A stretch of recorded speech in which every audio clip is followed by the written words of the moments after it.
stomatitis. Just the way it is. And I do not have... Go. And there we go. Get my trash out of the way. Okay. A lot of stuff going on today. So I got into a couple of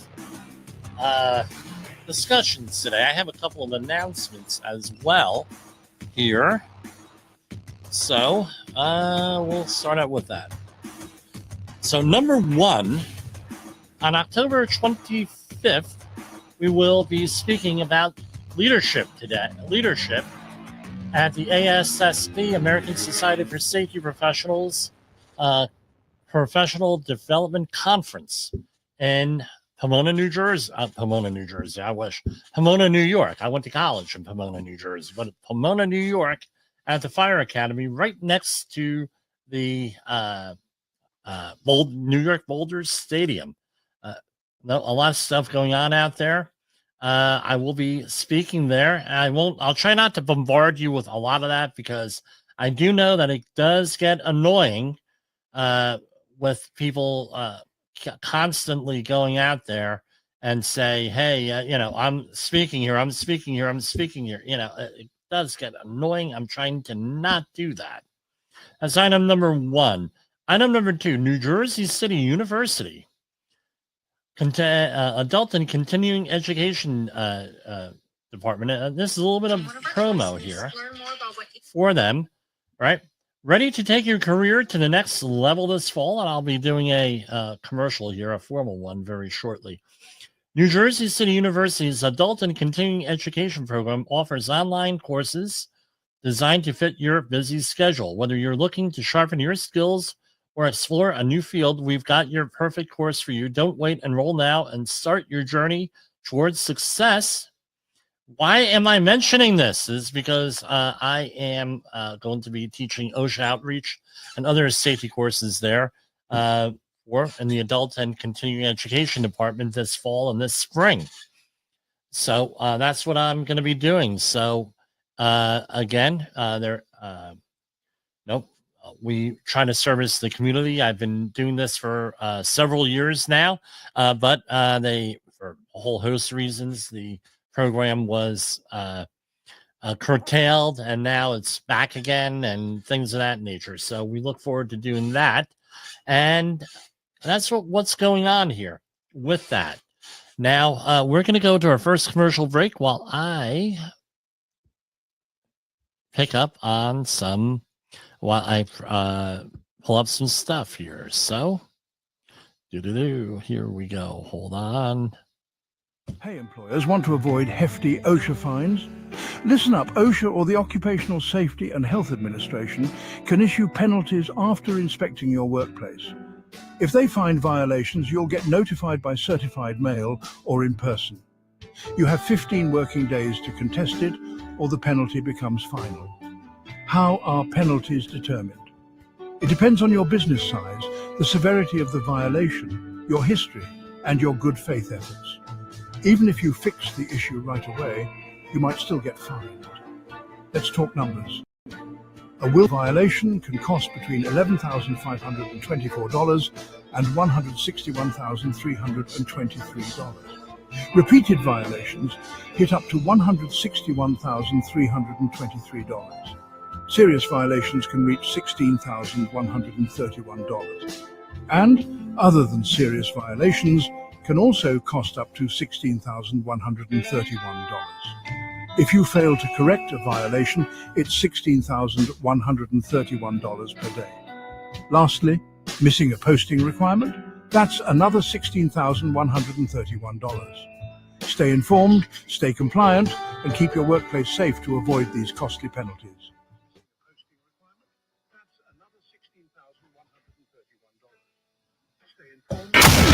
In the professional safety community, communication and planning are just a few keys to your program's success. The question many practitioners have is, where do I start? Dr. Jay Allen, the creator of the Safety FM platform and host of the Rated R Safety Show, has built a global foundation to help you along the way. Go to safetyfm.com and listen to some of the industry's best and most involved professionals, including Blaine Hoffman with the Safety Pro, Sam Goodman with the Hop Nerd, Sheldon Primus with the Safety Consultant, Jim Poesl with Safety Wars, Emily Elrod with Unapologetically Bold, and many others. As individuals, we can do great things, but as a team, we become amazing. Dial into safetyfm.com today and surround yourself with a powerful force of knowledge and support.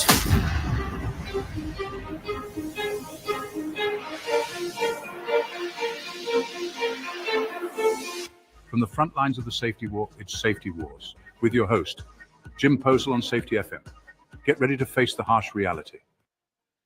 Okay, I went back to our old platform here, and I'm hoping that this is going to be somewhat clear, unlike last time. Okay, yeah, sounds good.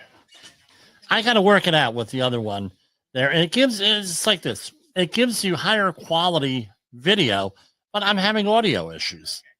And since this is our primary thing is audio, guess what? We're here on the audio. Now, I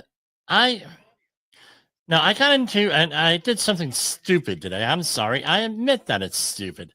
I got into a discussion on Facebook on shipyard safety.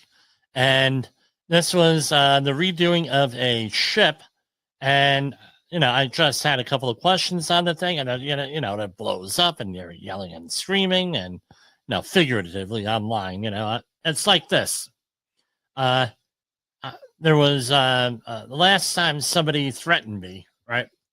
Now I said, you're going to have to do better than a piece of paper or words on a computer screen to really get to threaten me, and they didn't know what to do, which comes up to another point. There is a guy here. What is his name? It was I shared it on LinkedIn today. It was, hold on. I got it right here. I post too much on this stuff. All right. It was, I want to make sure the name is right. Jefferson Fisher. He's a podcaster. He's an attorney, but he tells people how to argue, basically. Check it out. It's a really good program here with him. He releases on Instagram and some of the other platforms very short and direct things on how to argue and how to answer stuff. And as I'll point out, the things that he says right back in the day when we were first starting this out, I said, you have to have what you're going to say scripted, and you got to have it planned out ahead of time. And that's critical. And what he does is his secret power, for lack of a better word, is that he tells you how to handle difficult people and difficult situations, which is really important here. And the reason being is, is this, so I'm sure this has happened. You go out there, right? And they say something to you. It says, shoot, I should have mentioned that to them. I wish I would have said this, wish I could have, should have, would have, that sort of thing. And you get into that self-destructive thinking. And what the point is to have stuff planned out ahead of time. So if you know you're going to have to confront someone on their safety issue, I don't like confronting, I like discussing things and asking questions, getting a conversation. Because if you tell someone, it shuts off the conversation. You ask a question, guess what? It doesn't shut off the conversation. You're able to get information, and you're not being a jerk on the whole thing, which is actually very important if you're in the safety field, is not to be a jerk. So what ends up happening is, have things planned out ahead of time. OSHA news. So let's go to the screen share here. Let's see what we could do here. Share screen.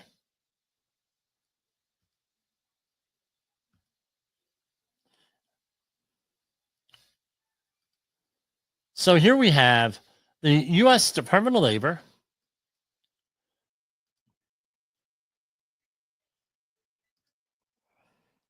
Oh, here we go. Well, let's go with all of them. All right. U.S. Department of Labor awards $800K in funding for disaster recovery, employment and training services in Georgia after Hurricane Debbie, right? Or as we call it in our house, Deborah. The U.S. Department of Labor today announced, no, it's Debbie, D-E-B-B-Y, announced an initial $800,000 emergency grant award to help us fund Georgia's cleanup and recovery activities in 33 counties following Hurricane Debbie. The grant will also enable the state to provide employment and training services to people in the affected communities. The Federal Emergency Management Agency issued an emergency declaration enabling Georgia to request federal assistance. Overseen by the Department's Employment and Training Administration, this National Dislocated Worker Grant of up to $1.5 million allows the Technical College System of Georgia to provide people with temporary cleanup and recovery job. The grant will also provide those in the affected communities with training and employment services. Now, let's see here. An emergency declaration. Let's see what that looks like. All right. Read about the updates, funding obligations. Yeah. Oh, here, I guess it does not. Sure. Very frustrating. Here, let's move on over to the next.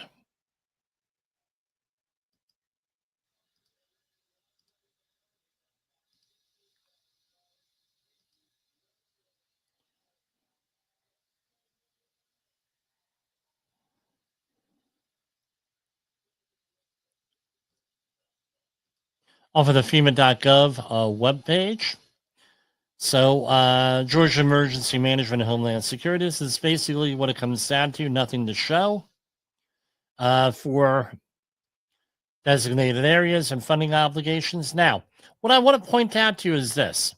Often when there is a disaster out there, right, OSHA regulations go by the wayside and it becomes a compliance assistant type of thing. So this is why now, basically, you still have to report everything, right, during a disaster. I don't know about this one, but no, this is often what happens. You still have to report accidents, injuries, OSHA 300 logs, everything like that. However, the government goes into a compliance assistance mode. And this is where it's dangerous for the worker. You're in an area, and there's a disaster, there's not enough PPE, there's no plans, there's nothing involved there. And what happens is everything's done half-assed when it comes to safety, for lack of a better word. And that's where people get hurt. Now, the worst case of this is 9/11, right, with the collapse of the World Trade Center, right, the Twin Towers and the associated other buildings in there. Very little enforcement, very little. They had training, but I hear a lot of stuff. I heard people down there were pissed when I said this over 20 years ago during an OSHA outreach update. Now that there's zero excuse for that to happen there after the initial shock and everything else, when it was apparent that there was going to be nobody taken out of there. They should have went and treated this like any other hazardous waste site cleanup or demolition job and enforced rules. And I had somebody from the Department of Labor say, well, Jimmy, you weren't there. I said, yeah, I was there, but no, in an outside area, not actually on the pile. I said, had I done in private industry what you people in the government allowed to happen, we'd all be in jail in private industry. That's how egregious it is, especially since it's New York. That's how egregious, my opinion, it was on how that was managed by the emergency managers. There's zero excuse to that. And I know that's controversial. We are controversial here. All right. But the same stuff happens with other cleanups, other disasters down south. Workers are brought in to do stuff, right? Not trained, maybe the first job that they ever had on this. Oh, Jimmy, you don't know what you're talking about. Gulf oil spill. 2010, I believe it was April. Who trained 5,000 people on that spill? 40-hour HAZWOPer, legitimate courses, all of them videotaped. The videotapes are in the storage room over there. All right. Me and my company at the time that I was working with, that I was part owner of. We were told to hire people by the state of Florida that had zero work experience. We get them to have some experience, a work experience, get them develop a school. Great idea. But a lot, as the economists will tell you, 3 to 5% of the workforce are completely unemployable for a whole host of reasons. Whole host. And a lot of the people who are on public assistance are people who cannot hold down a job for any type of reason. Disability, lack of work ethic, cognitive issues, behavioral issues, many, many different types of issues. And these are the people we were forced to put on to work for the Gulf oil spill. And I said, well, is this really a good idea? Well, Jimmy, you're not making it to go and train them. Again, very few OSHA regulations were enforced there on those jobs.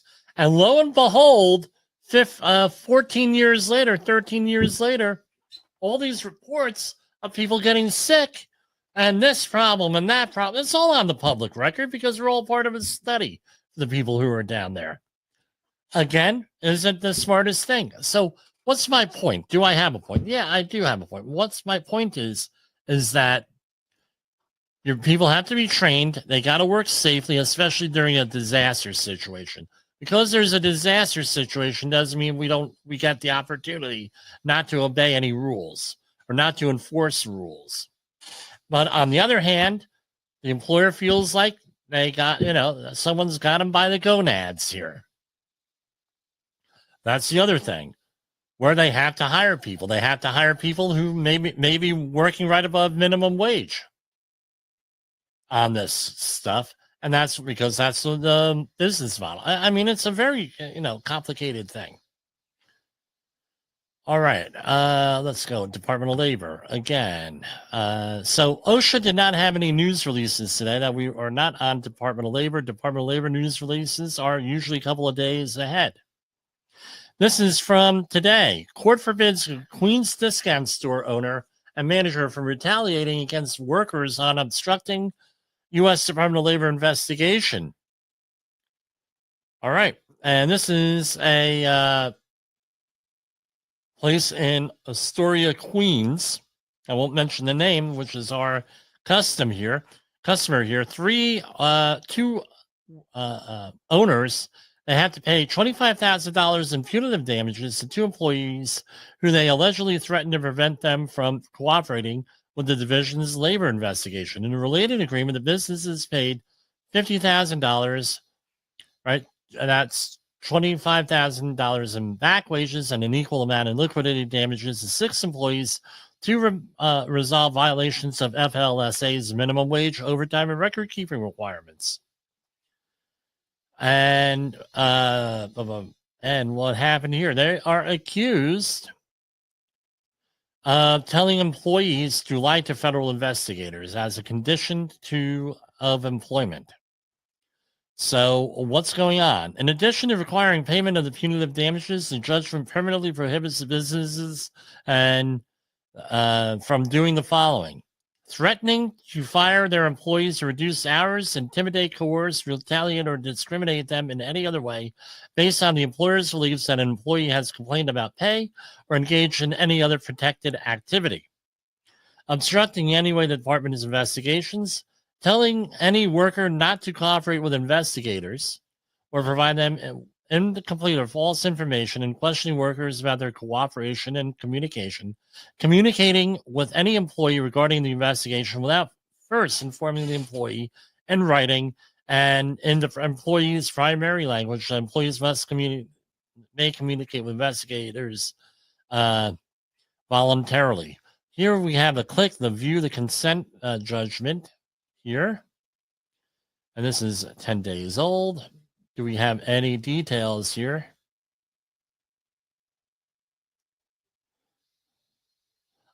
So what is the gist of this? The employer has to obey the law. Well, hey, okay, great. We all have to obey the law. Don't have to, but it's always a good idea to obey the law. So you need a court order to tell you to obey the law. Okay, here we have U.S. Department of Labor recovers almost $200K for 20 bartenders from Dallas bars owner who illegally shared tips and violated the minimum wage. Great one. New Hampshire restaurants operators pay $151,000 in penalties and agree to comply with federal child labor law after right. Let's see what that is.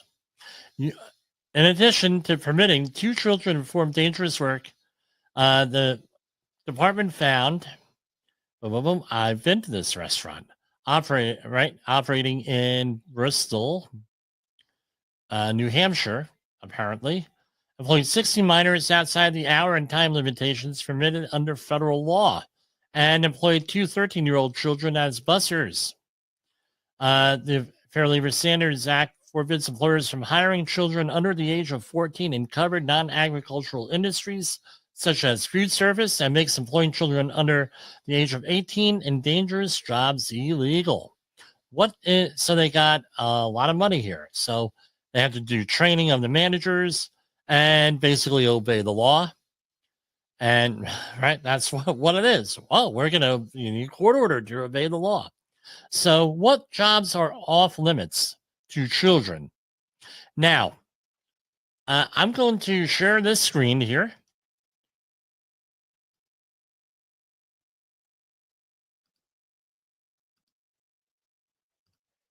It's right from the Department of Labor here. Below are places and types of work that are off limits for kids under 18. Like you need a court order to obey the law? Really? Very frustrating, but I know it's a formality. There are additional rules for 14 and 15-year-old, right? Blah, blah, blah. So this is right off the Department of Labor. Meat processing and slicing. Kids under 18 cannot operate power-driven meat processing machines, such as meat slicers, saws, and meat choppers, wherever used. Cannot operate or help on power-driven circular saws, band saws, guillotine shears, chainsaws, reciprocating saws, or anything like that. Kids under 18 cannot clean such equipment, such as hand washing of the disassembled machine parts. Kids under 18 cannot, nothing with meat slicers. Kids under 18 cannot do most jobs in roofing operations, including work performed on the ground and the removal of old roof and work on or about the roof. So no roofing, Power-driven woodworking machinery, under 18 can't operate it. Driving, kids under 18 generally cannot drive motor vehicles or work outside the vehicle as a driver's helper to assist tasks. As explosives, can't work with explosives, cannot work with compactors. Cannot do demolition or shipbreaking activities. Cannot operate a forklift or skid steer. Cannot do work in mines, a lot of stuff. Cannot work with radioactive material, right? Brick and tile, no, on Monday our program covered a thing on that, and I did not upload it yet. It has to be edited because we had audio issues. Cannot do logging, forestry, and sawmilling, and power-driven bakery machines, trenching and excavation, right? Working with metal, working machines. Now that is just the federal level. State level, you have to look it up for the state. I'm not going to do all 50. I'm not in that desperate for material here where we're going to, do that. Yeah. We're going to talk about all 50 states. All right. Now, Mark Zuckerberg. COVID censorship was wrong, and I wish I fought it. Mark Zuckerberg has said Facebook and Instagram were wrong to censor posts about COVID during the pandemic, that the company should have fought pressure from the Biden administration. In a letter to a U.S. committee investigating online content moderation, Mr. Zuckerberg said senior White House officials repeatedly pressured the company after Joe Biden was inaugurated in 2021. Too little, too late. Too little, too late here, guys. I'll give it this much. Okay, he said he's not going to do it again, and he apologized. I get that's a big man to say that. Well, shouldn't this have been obvious from the beginning? What was don't do. I mean, what did they suppress? Right? No. Disinformation campaign about the Biden right, including the Hunter Biden laptop story, which we covered here. Because I found out that I know the guy who at the center of this. Blind computer repair person. I heard him on another program. When I went to look for him, I was told by a mutual friend he disappeared. Right? Not to be heard from again. He's alive, but he's just not to be heard from again. Someone threatened to kill him on it. Right? Eminent scientist Richard Dawkins reveals fascinating theory behind the West's mental health crisis. So if you're having a mental health crisis, dial 988, right? That's the thing. And if you need help, get help. There's no shame in that anymore. Very important. This is a subject near and dear to my heart. If you have mental health issues, please get help. So, rising cases of mental illness in developed countries might be attributed to the astonishing rate of technological change, according to biologist Richard Dawkins, an iconic British author and evolutionary scientist who's 83. 83, wow. Floated the theory that we're evolving too slowly to keep up with our environments, creating an imbalance that disrupts our sense of well-being. Floated the theory on a podcast about social media use and depression in young people. Quote, many people do not worry that the pace of change is such that we are no longer well adapted to live in it. That, sometimes yes, sometimes no, I would say on that. There's no smoke and gun, right, with technological advancement and human well-being. I don't know. What my opinion on this, I think people are overwhelmed with this whole thing. And that's causing issues here. And people are getting affirmed, right? There's affirmation for bad behavior. And, it's like that. It's like the Sticks, right? The group Sticks. The Grand Illusion, where they were talking about how mass media, TV and the magazines and radio and everything influences people in the 1970s, and so much more now. As I tell people, this is not real. Virtual reality is not real. Just the way it is. Right? Let's go out there with real reality, not virtual reality. And that's what's impacting all of our stuff, especially you see in the arts and writing stuff, especially for TV shows. Right? How are you going to gain valuable experience doing things where you could write and share it behind a computer screen?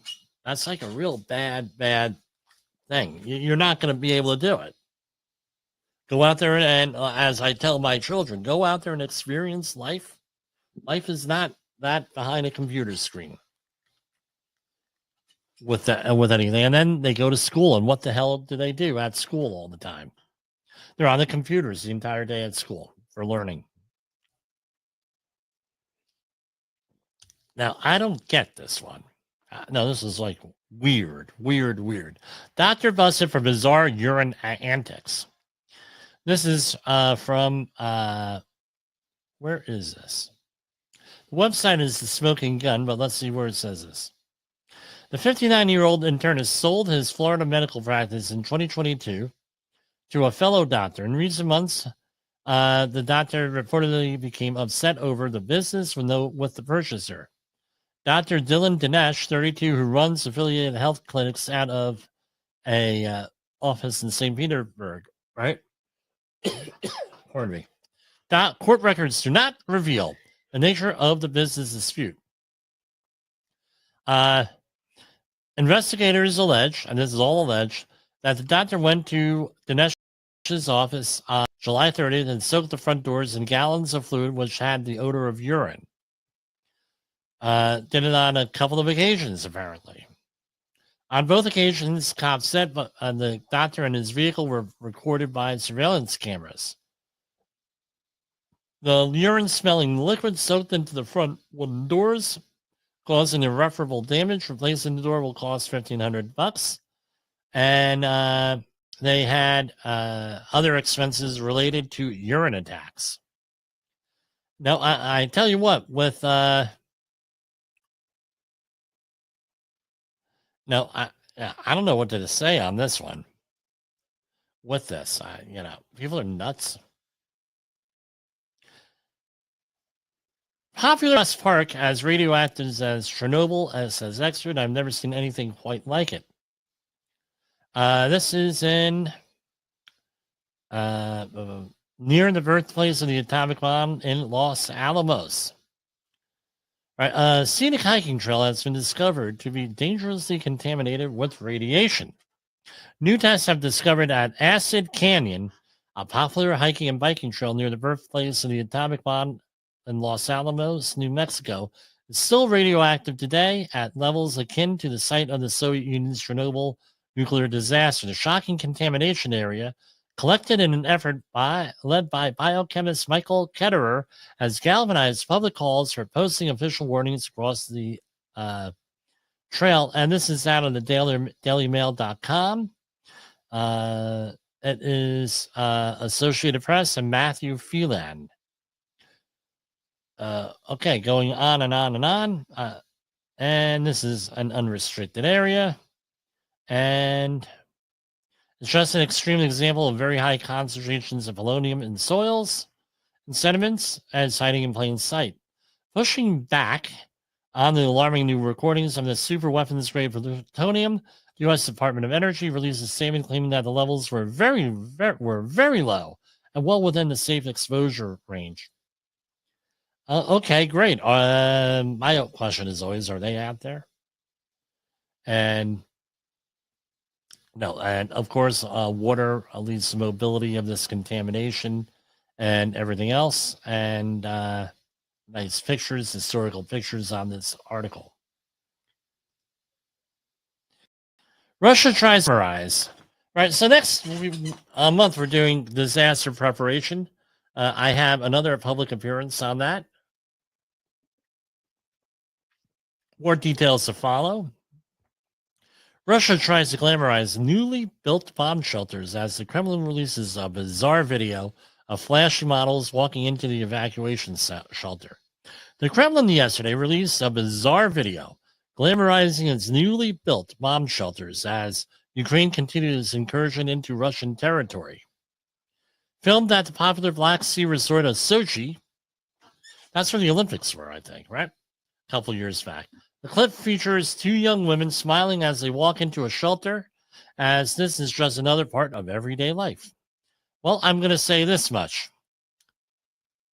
It's obvious. How can I say this? It's obvious based on the pictures of the women and the clothing that they are wearing that they're looking to attract people to go into this thing. I'm sorry, I'll put her out there right now. I know it's not politically correct, but they're exploiting the women here with this, and they're giving the impression that there may be more to that meets the eye. going on in this bomb shelter here with this. That's the implication that they're using, and I think it's disgusting. It comes as Russia fired dozens of missiles and drones across Ukraine for a second day on Tuesday, including some that Ukraine presence were shot down by Western supplied F-16 fighter jets. And going on and on and on. Yes, I am the radio Safety FM shock jock, self-proclaimed. Here we have a major American retailer announcing it will no longer sell cigarettes. Stop and Shop will stop selling cigarettes and vapes this week as part of its dramatic commitment to community wellness. The American retailer will remove tobacco products from all 360 of its stores across the Northeast from August 31st. I should be by August 31st. And it's been embraced by many different organizations. I tell you what, I go days now without seeing people smoke. Way it is. Unless they're smoking the funny cigarettes, then you can smell that three cars away, right?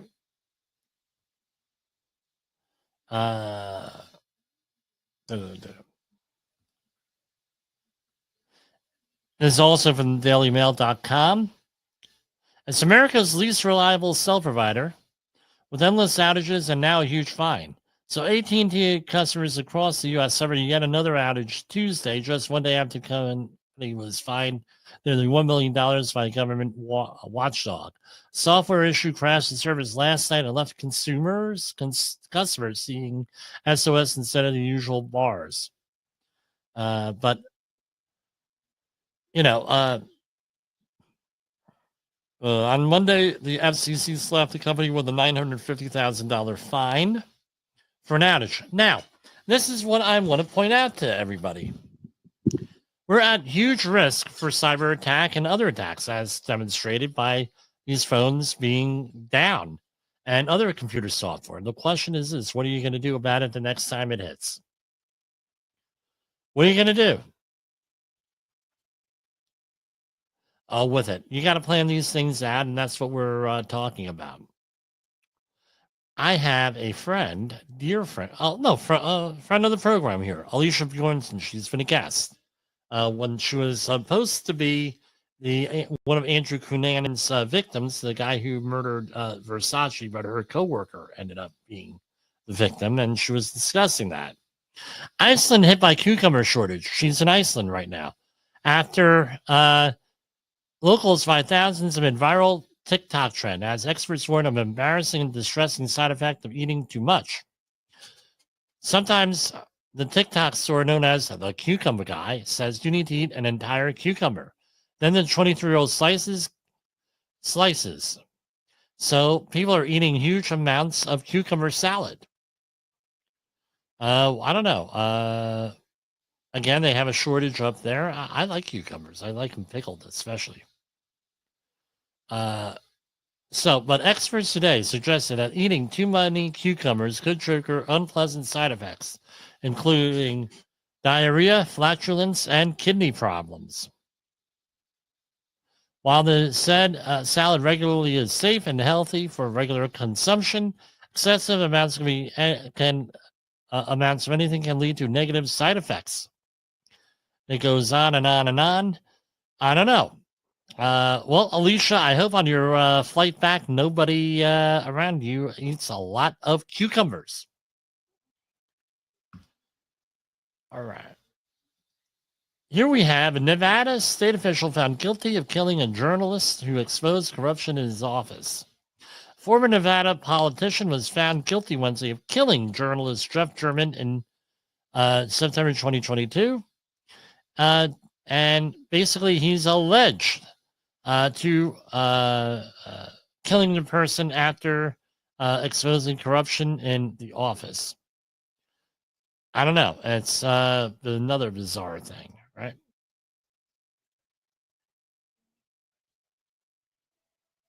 All right, we are going to go to commercial break, and we will be back.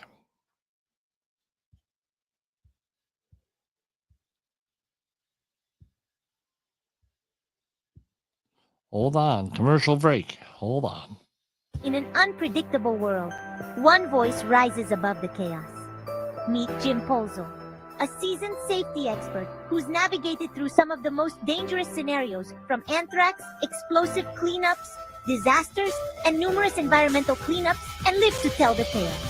Now he's bringing his wealth of knowledge, insights, and experiences to you through Safety Wars. From workplace hazards to the hidden dangers in your own home, Jim covers it all with his engaging storytelling. Safety Wars isn't just a podcast. It's your guide to a safer world. Join Jimpoesl and become part of the Safety Wars revolution. Available on Spotify, Apple Podcasts, YouTube, and wherever you get your podcasts and videos. Safety Wars. Your safety is our mission. I'm sure you've heard the news. Safety training is evolving, and you should be too. Outdated safety training isn't just boring, it's dangerous. If your safety trainer is still preaching a warped version of behavior-based safety from 25 years ago, it's time for a change.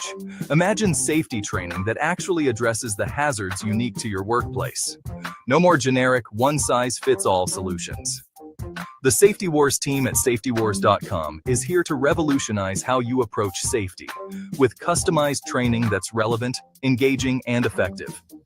Contact Jimpoesl at 845-269-5772. Remember, if you're receiving this message, you are the solution to unsafe workplaces. Say goodbye to outdated safety training and hello to a safer, more productive environment. Visit safetywars.com now. OSHA recordables, catastrophic losses, environmental disasters. You want answers? So do I. This is Jimpoesl with Safety Wars. That's my daddy. Okay, so we're going to put out here, right?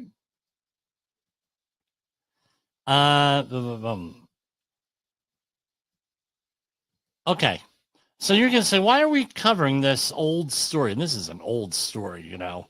Why are we doing this? Blah, blah, blah, blah, blah. And I'm kicking myself because I got a copy of this at the time with a copy. No, I got a copy of this report, the original one. And it was over 400 pages, and I cannot seem to locate it anywhere, online or in person. So basically, let's review here. Navy charged a sailor with setting fire that destroyed the USS Bonham Richard. The sailor was acquitted, by the way. And there was appearance that he was being railroaded. The USS Bonham Richard burned for more than 4 days and was the Navy's worst warship fire outside a combat zone. In recent memory, the amphibious assault ship was left with extensive damage. Extensive structural, electrical, and mechanical damage was later scrapped, costing a Navy billions of dollars. And now that's basically what is going on here. The ship was in a ship. The ship was in a dry dock, undergoing renovations and upgrades, and fire. And again, this is all during COVID, and you know, people were living on the ship, which is again another thing that goes on that's causing a lot of stress and continues and was then and everything else. The fire started in the ship's lower storage area where cardboard boxes, racks, and other maintenance supplies were supported, but winds coming off the San Diego Bay whipped up the flames, and the flames spread up the elevator shafts and exhaust stacks. And it burned for more than 4 days. Now, I'm going to try one more time here. That was July 12th, 2020, and it went for 4 days. On Bonham Richard, fire, Associated Press. And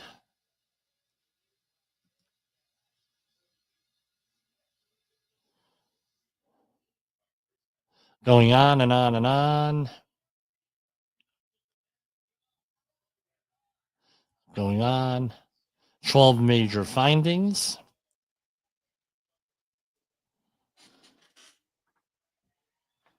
And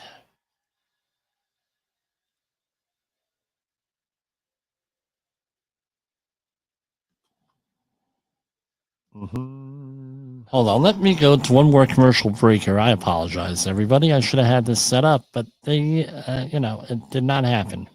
I'm sure you've heard the news. Safety We already training had is that. evolving. Have you listened or watched the Safety War show? It does stream live on the radio and on the streamer-emers that we have. So if you have not taken a listen to Jim Poesl and what the hell he's doing every evening with Safety Wars, I would strongly encourage you to take a view or take a listen, whichever option is available for you, and take a listen to what the hell he has going on. It will take some deep dives and some information that you might be interested in. In a world where danger lurks in every corner, one man stands as a beacon of hope. Jim Poesl, a veteran safety expert with over 3 decades of experience, now bringing his knowledge to you with Safety Wars. Engaging, informative, and always relevant. That's Safety Wars. Join the safety revolution with Safety Wars, available on Spotify, Apple Podcasts, YouTube, and wherever you get your podcasts and videos.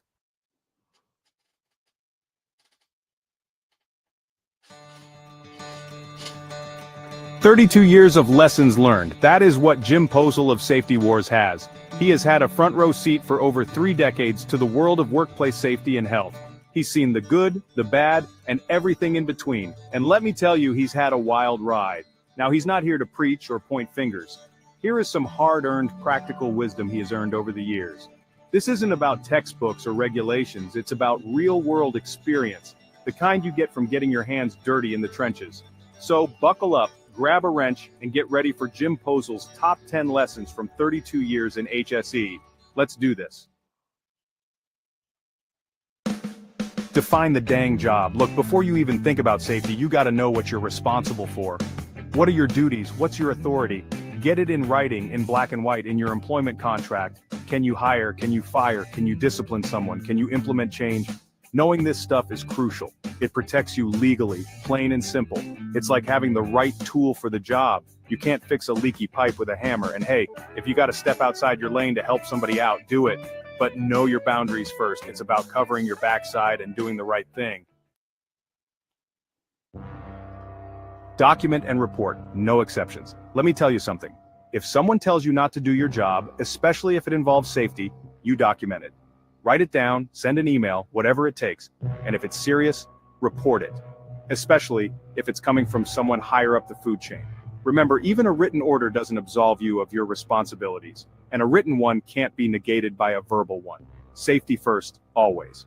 And if they try to retaliate, well, OSHA's got your back with those whistleblower protections. This ain't about being a snitch. It's about protecting yourself and your coworkers. Documentation is your friend, folks. Remember that. Don't sweat the small stuff. Find the humor. Look, this job can be stressful, no doubt about it. But you gotta find a way to laugh, to not take yourself too seriously.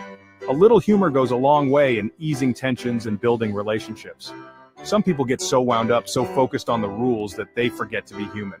Don't be that guy. Crack a joke, share a laugh. It'll make the tough days a little easier. And when you can laugh at yourself, it makes it a lot harder for others to get under your skin. Now, before you go off on a crusade, ask yourself this. Is this my business? If it's not, walk away. If it is, ask yourself why. Are you the right person to address it? Do you have a constructive approach? Sometimes the best thing you can do is stay out of it. Don't go looking for trouble. It'll find you soon enough. But when it's your time to step up, do it with purpose and a plan. Let's be real clear. If an organization doesn't value human life, they sure as heck won't value worker safety. No matter how hard you try, it's like trying to teach a pig to sing. It's a waste of your time and it annoys the pig. People first, always. That's the bottom line. If a company's not on board with that, you might want to start looking for a new gig. It has been said before, and it bears repeating. If a company's breaking OSHA regulations, chances are they're breaking other employment laws too. It's like a roach motel. You find one, you know there's a whole family hiding nearby. Be thorough, be vigilant. Don't let them get away with cutting corners. OSHA's there for a reason, to protect workers. use it. Kill them with kindness. You know, sometimes non-compliance ain't about malice. It's about wrong training, wrong directions, and being told the wrong thing by so-called experts. People just don't know any better or have perverse incentive structures. That's where you come in. Work with them. They are the experts in their jobs and know how to get the job done. Treat them with respect. You are more likely to have a safer work environment working together. Explain why safety standards are important, and work with them to make the workplace safer. Antagonizing rarely works. Shaming, blaming, retraining, pain for pain.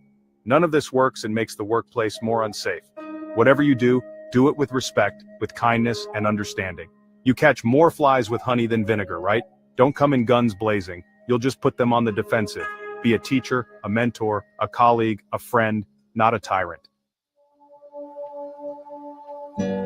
Look, nobody likes to be called out in front of their peers. It just breeds resentment and hostility. If you gotta have a difficult conversation with someone, do it privately and document it. Always document it. It protects you and keeps them accountable. Remember, this ain't about throwing anyone under the bus. It's about addressing issues head on and finding solutions. Do it the right way, with respect and discretion. This line of work can beat you down, no doubt, but you gotta find a way to stay positive, to keep your chin up, not just for your own sanity, but for your career too. A positive attitude is contagious. It rubs off on people. And you know what? It drives the negative Nancys, especially the psychopathic types, absolutely crazy. So smile, be optimistic, and watch the naysayers squirm. This one's simple. If someone's acting foolish and is out of control with routine yelling, screaming, intimidation, and just acting like an idiot, document it. Workplace violence is never okay, and it's your responsibility to report it. Create a culture where people feel safe speaking up, where they know they'll be heard. And if someone's struggling, offer support. Remember, mental health is just as important as physical health. Let's look out for each other. Look, these are some of the things that I learned from Jim. He has shared some hard-won lessons with us. He has learned them for over 32 years in the trenches. And if there's one thing he wants you to do with all this, make a difference. Speak up for those who can't, fight for what's right, and never ever compromise on safety. Go out there, be the change you want to see, and make the world a safer place, one workplace at a time. And remember, one man can make a difference. Where can you get this and many other lessons? It's on Safety Wars, available on your favorite podcast platform and on video platforms like YouTube under Safety Wars. You can always go to safetywars.com. He is also on J. Allen's Safety FM network at safetyfm.com. He also offers safety training in a variety of subjects like OSHA outreach classes, 10 or 30 hour, ASWELPER, and many others. Give him a call at 845-269-5772 or Jim at safetywars.com. Okay, I'm back. I just wanted to check, double check, and triple check here. So the report on this whole thing has been pretty much scrubbed from the internet. Somewhere I have a copy of it. I can't find it. I apologize there. Now, what the Navy did was in July of 2021, they issued a quote-unquote major fires review, issued an executive summary on this. Basically, not in this report, but from all the other ones, everybody got blamed. Got blamed for it. It was like shifting the blame all over the place. So the Navy came out with a 60-page report. And it came down here. There was a letter, VCNO, whoever that is. That is the someone very high up, right? That's what the commercial, what it is here. Vice Chief of Naval Operations letter. There was a letter issued by the VCNO, right? Specifically highlighting the following. Recurring and they should sound familiar if you're familiar with the show. Recurring hazards despite risk controls implemented, consistent underreporting, acceptance of excessive numbers of precursor problems and events, rigorous assessment of historical performance, and these should be required. No,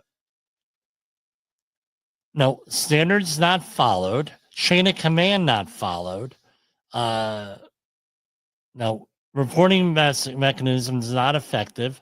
Lessons learned were not implemented, and independent oversight organizations were not effective in identifying problems. Right, this is from a number of fires over the years. So this is what it comes down to. And let's face it, on the other end, people got charged here, and one person was acquitted, and there was a lot of stuff going on there, disciplinary and stuff. Is that really effective means of managing this stuff? Fear. Someone will say, well, in the military, it's got to be fear. Okay, great. But a lot of times that carries over into the civilian world. We had the joke thing on social media on the safety struggle session. It was tongue in cheek. And where people are forced to admit things and they get badgered and everything else. Well, what happens is, and what the bottom Richard was poor storage and lack of fire work, hot work permits and things of that nature. It's not really an effective thing to go after your people because they're going to withhold information. And I think that's what this is saying, this report, from what I recall and from what I'm here with this report that is unclassified was, and there are other ships here, $4 billion in damage and everything else. Again, going after employees is not an effective means of managing this stuff. And that's what I want to leave you with. This. And we're going to talk about this more tomorrow. I'm a little bit better prepared for Safety Wars. This is Jim Poesl. I will see you tomorrow. The views and opinions expressed on this podcast are those of the host and its guest and do not necessarily reflect the official policy or position of the company. Examples of analysis discussed within this podcast are only examples. They should not be utilized in the real world as the only solution available, as they are based only on very limited and dated open source information. Assumptions made within this analysis are not reflective of the position of the company. No part of this podcast may be reproduced, stored in a retrieval system, or transmitted in any form or by any means, mechanical, electronic, recording, or otherwise, without prior written permission of the creator of the podcast, Jay Allen.